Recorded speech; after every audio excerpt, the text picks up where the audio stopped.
poetic. The Garingswalds are seated right here. Because Dad, as all of you guys probably know, he was not a religious Thank you. He didn't, this would sound really bad, he didn't fault somebody if they did have a faith, and actually encouraged it.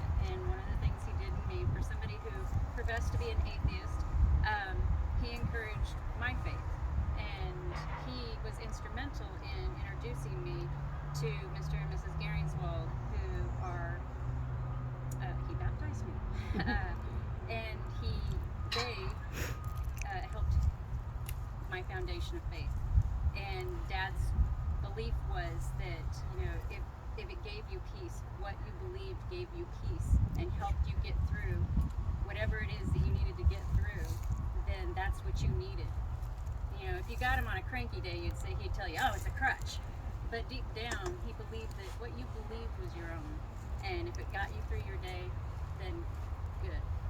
So I am going to do my best to give my dad a prayer. And so forgive me because I'm not that great at prayers. I usually just keep them to myself.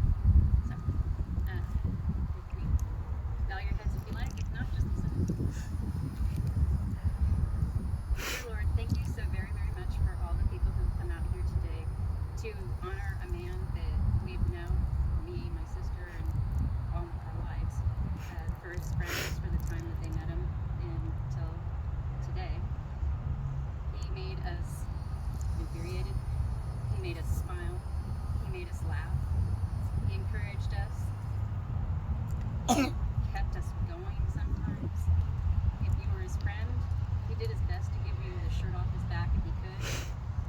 If he couldn't, he'd at least be there standing there with you. So one of the things I'd like to ask, Lord, is let him know it's okay to change his mind. Because if he has changed his mind, I hope you've opened up your arms and welcomed him. And if he hasn't, still forgive him and open up your arms and welcome him. Thank you, Lord, for everybody here. Thank you for your blessings. In Jesus' name. Amen. Like I said, I'm not that good at it, but I usually do it in my head. Anybody else have anything they want to say? That's not required. Go, girl. Your dad caught me at the fence line one day, and you know, I like to chit chat. He always told me he was like 6'1". And he said he had an accident which made his disc compress, yeah. and so it made him shorter. And his dream was he 6'1". You know, I think that goes along with he ran off the edge of a B-52 bomber when it jumped a block, and he got scared and they just bugged out, and it's apparently like 3-4 stories up, and he landed on the concrete, and apparently that compressed him, and yet, you know, mind over matter, Jerry. It's mind over matter. There was also the story of them carrying up a flight of stairs, a really big copier that somehow compressed his discs and flattened him out. So there's many. Yeah, but don't many forget stories. getting sick. Say that again? He got sick, remember? Yeah, And then, that was Yeah. so that's what did it all. But the real story Yeah. behind the story is Yeah. Jim I was got racing. pictures of him with my mom. Jim was My mom racing was at 5'10". Auburndale Speedway. He wasn't. Shorter. Well, that was one of the other accidents. Yeah, And that, he was doing the figure eight, and he stalled in the middle of the figure eight, and he got T-boned. No, he got hit from behind. Behind. Right, Very hit me hard. behind. Yes. Was the other Very hard. amplification I- story. But we must remember the And then goose they too. told the That medics, was the true. paramedics, you're not going to cut open or take a razor knife and cut my racing suit off me because I paid too much money for that thing. He would not let Yeah. me cut that suit. Oh, He would yeah. not let So me he cut just, the end. so you're not cutting it off me. You're not going to cut it off me. So, yeah. He I had made no me idea take she was that thing EMT. off way back in the ambulance. I know. He would not I've let been me to- cut I've it. been to- Not can I let tell me you, when he I had was his the tow head truck. injury, the most infuriating part for him was that they ruined a perfectly good pair of pants. believe it.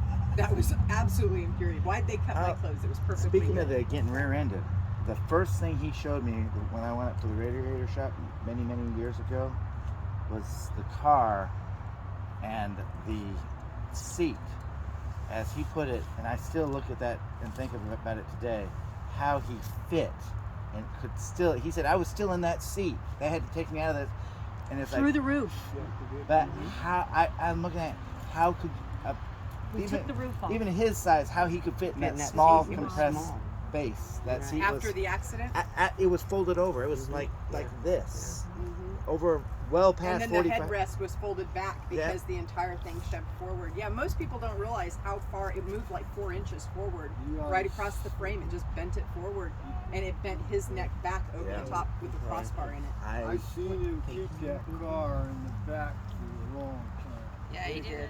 That was And his I trophy. couldn't understand why. I like to scrap, and I did a lot of scrapping. I just see that car. That car was designed from the ground up by him.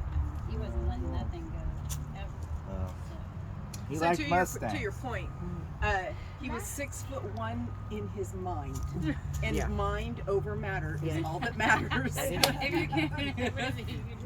Jeez. What you can believe. Jim was a brilliant businessman for a reason. He didn't open up the radiator shop just to repair radiators. He liked to race, and he could take all the parts for his racing cars and pour them into, take them as an income tax write-off on his business expense. So he's a smart race car guy. Let's go into automotive. But the big heartbreak, he was restoring a boat down in Tampa with his boy, the one that was killed when he fell off the back of the pickup truck. And that was, what was his name? Jimmy. When Jimmy died, Jim died. Yep. They were doing that boat together, and Jim was just utterly crushed from then on. His whole purpose of fixing the boat up and racing the cars and doing all this, his whole world circled around Jimmy.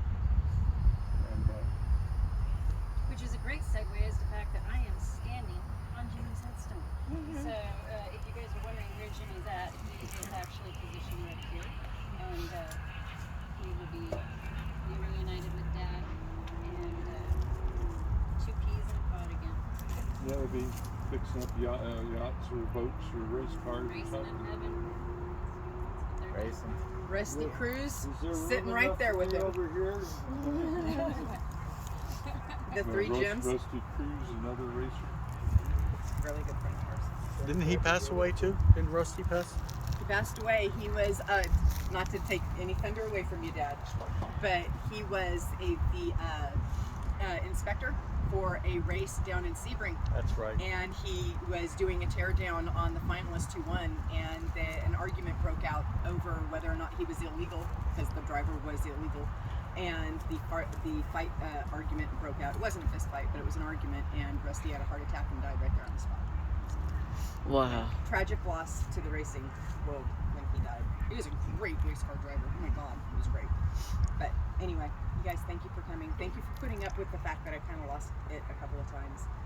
And we appreciate you. Thanks. All right, now lower him in there. Did you want to play something?